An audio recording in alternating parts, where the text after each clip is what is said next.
денеска не планирав да ви се јавам за реплика. Врска со извештајот ќе дискутирам кога ќе ми дојде редот, но она кое што се јавив да ви реплицирам е она кое што вие го споменавте. Со таа вечер децата кога ми влегувале по библиотеки и така натаму, така некои спомени вака ми ги вративте, бидејќи таа вечер имаше седница на влада. И СДСМ како еден од организаторите на протестите, заедно со ние ајмо звиждујке, што ви веа, дојдовте пред влада со запалени контењери на владата. Сеќавам, тогаш излегов да видам до кај се дојдени, беа до пред вратата дојдени.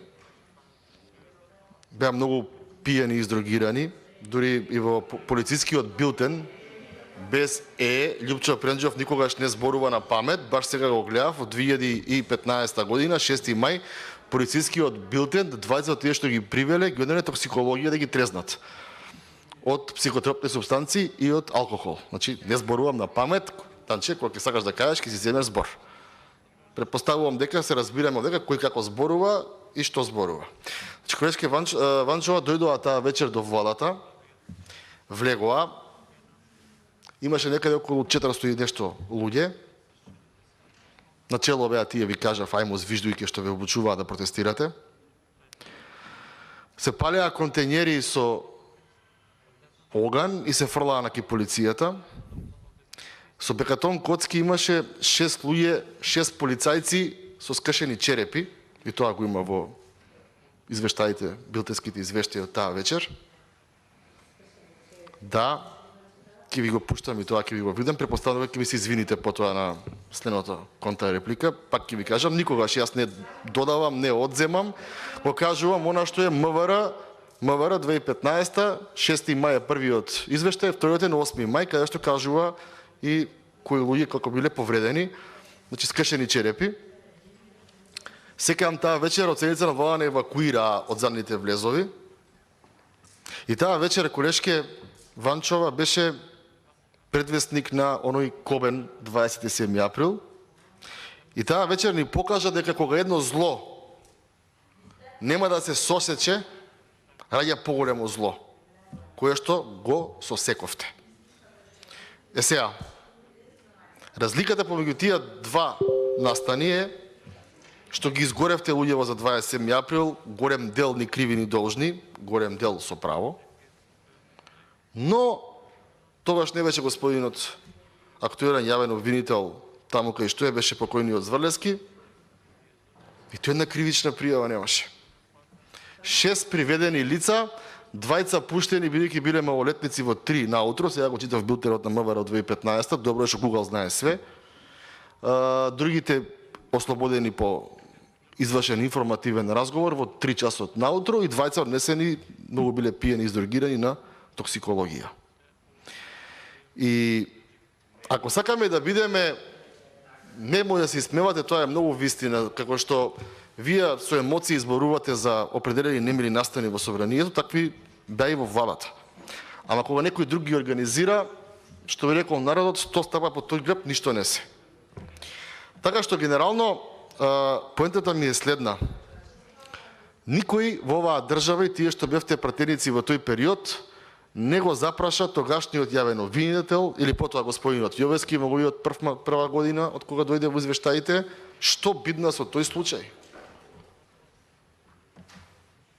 Како што колеги пратеници поранешни биле на работно место и не е дозволиво никој да дојде на работа ве тепа бидејќи не се согласува со вас, така и тие полицајци имаат семејства кои што никој не е должен да им крши черепи бидејќи не се согласува со нив или со политиките за оние кои што они ги штителе околу владата.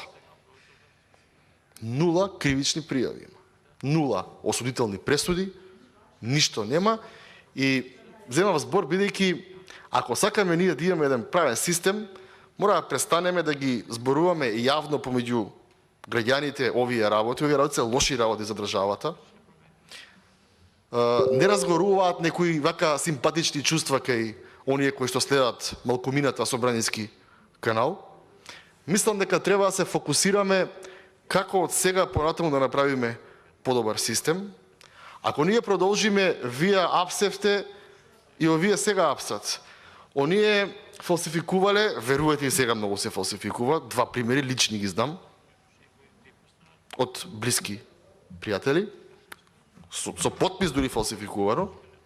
Така што, мојата интенција е секогаш, кога разговараме ние за право, за правда, за образование, за безбедност и надворешна политика, да се издигнам над дневната политика и ситуацијата и да разговараме стратешки како што личи нова собрание. Затоа ве молам да го зачуваме дигнитетот, да не спомнуваме случаи кои што не се за спомнување.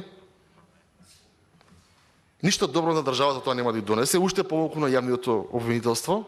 Дајте да видиме како собрание се постави, да имаме поефикасен надзор, почнувајќи со тоа што ќе гледавме сега извеше за 2021, не за 2020, каде што ќе имавме јасни пораки до обвинителот кои предмети од јавноста останале нерасчистени да се расчистат.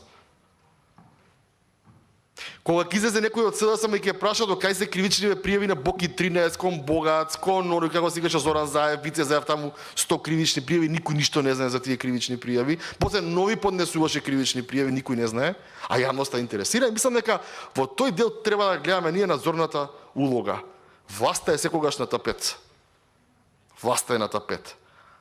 А преходите што беа власт, ви кажав која е разликата помеѓу 27 април и 6 мај. Многу слични настани, еден се разбира многу полоши со многу, али и таму имаше, тука берем скршени черепи, немаше за среќа. Така што генерално, не сакам да навлегувам во реплики, контрреплики, не ми е тоа поентата. Поентата ми е,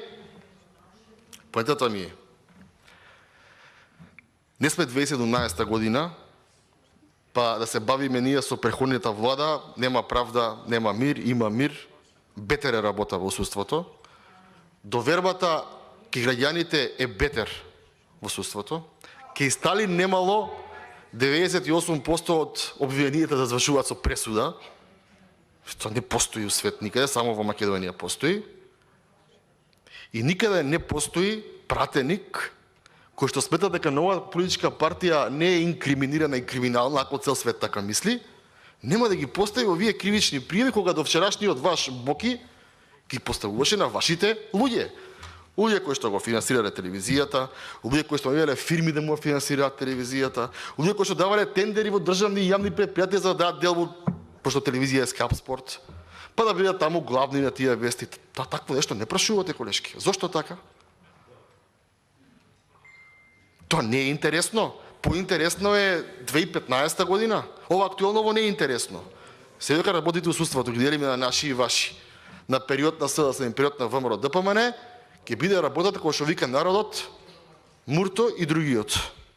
И затоа имаме 50% излезност, затоа ќе имаме нареден пат 40% излезност, затоа викаат сите сте исти, бидејќи никој во ова собрание не се издигнуваме над состојбите и да кажеме доста е. Кој да е на власт, ќе си одговараш и тука ќе завршиме. Благодарам. И благодарам, колега.